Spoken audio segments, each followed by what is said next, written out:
Hey guys, good morning. Today is day 13 of Crocktober, and today we are going to be making a Chile Relleno casserole in the crock pot. So I hope you all have your crock pots ready. Let's get cooking. Come on. Alright you guys, so for this recipe you are going to need your ground beef already browned with some onions and various spices that y'all like, some shredded cheese. You will need a can of nacho cheese sauce. You'll need about 3 eggs, and you will also need some long green chilies. I have here these roasted green chilies that I get from the Mexican grocery store. If you don't live in a predominant Hispanic city like I do, then you can just use the canned green chilies that come in that big can. You'll probably need about 2. Alright y'all, first things first, you want to preheat your crock pot to low so it's like a little preheated oven. Alright y'all, so if you are using roasted green chiles like I am, then you'll just need a little bit of oil on your hands and you'll just kind of rub off the black roasted part that's on your chiles until, you know, they're pretty much clean. I like the flavor of the roasted chiles, so I kind of like leave some of them on. Alright y'all, so once you have your chiles pretty much clean, you're going to just kind of want to separate it on one side at the seam as best you can. Use a knife if you need to, but anyways, you're just gonna have them open. When you lay them down in the crock pot, you can remove the stem like that. I like to leave the seasons because it gives it that spice. If you don't like it, just remove them. Alright y'all, so this recipe was given to my mom over 20 years ago by one of her cancer patients who is now with the Lord, but this recipe is so good. My mom would make it for us as kids, and now I'm making it for my family. It is really that good. I hope you all give it a try. I think that if you get the green chiles that are already in the can, they're already split and cleaned for you. I'm not sure, but if not, then you'll still have to do this step. Alright you guys, so there is a lot of steps to this particular recipe, so obviously you wouldn't want to do this like on a Monday morning when you're trying to get the kids ready for school or work. This is something you'd want to make like on the weekends or for like a Sunday dinner after church or something like that. This is what this recipe is good for. Alright you guys, so now we're going to move on to our eggs. You're just going to want to kind of, you know, separate them from the yolk and the white, just like I just did. And then, put your yolk in your bowl, not on your counter. And then we're gonna do that again.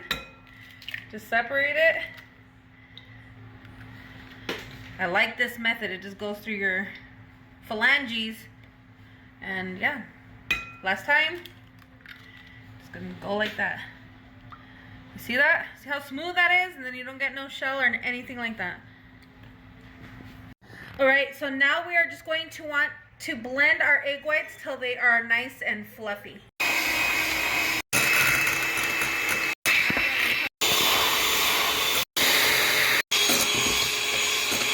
Alright y'all, so this is how we want it. It's fluffy, and now we are going to gradually add our egg yolks one at a time and blend them in.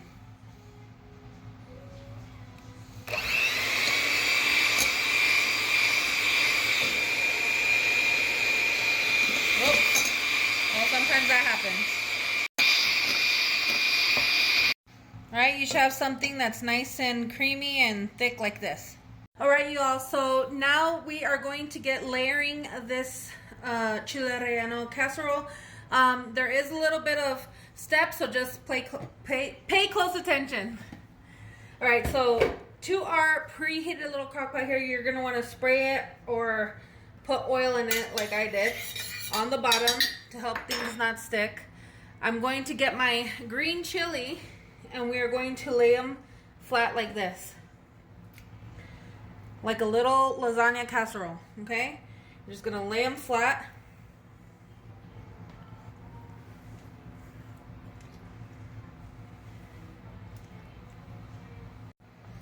Then we're gonna spoon in some of our ground beef on the bottom.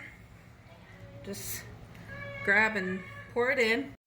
Now we're gonna get our cheese and we're just gonna sprinkle some in like this. Be generous with the cheese, y'all. Now we're gonna grab our nacho cheese and we're just gonna put little dollops sporadically with no rhyme or reason in your crock pot like this. If you want to try to spread it around, if you're gifted like that, then go ahead and do that. All right, and now for our beaten egg mixture, we're just gonna gently pour or spoon some on there like this. Okay, I think we might need to make some more, but we'll determine that when we get to there. All right, and now we're just going to repeat the process.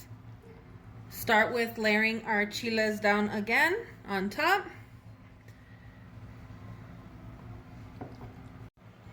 All right, and then next up is the meat again. So we're just going to layer a crumble of meat on there. And depending on how many layers you want, typically 2 to 3 layers is what you want. It's up to you. You may have some meat left over, which is good for burritos the next day. All right, and now we're gonna do some more cheese. Be generous. Nacho cheese. All right, so I'm only going to do a 2-layer casserole. So at this step, I would stop. I'm not gonna put the egg mixture on top because I'm gonna layer it again with some more green chilies, some cheese, and then I will put the egg topping on it. All right, so I already put the final layer, and now we're gonna add some more cheese. The last bit of nacho cheese, just scrape it out what you can. And now we're gonna put the rest of the egg mixture on top. I'm just gonna scrape everything off, and you're gonna spread it in. All right, now we're going to cover it and cook it on low for 2 to 4 hours. We only wanna cook it on low because we don't want that egg mixture to burn.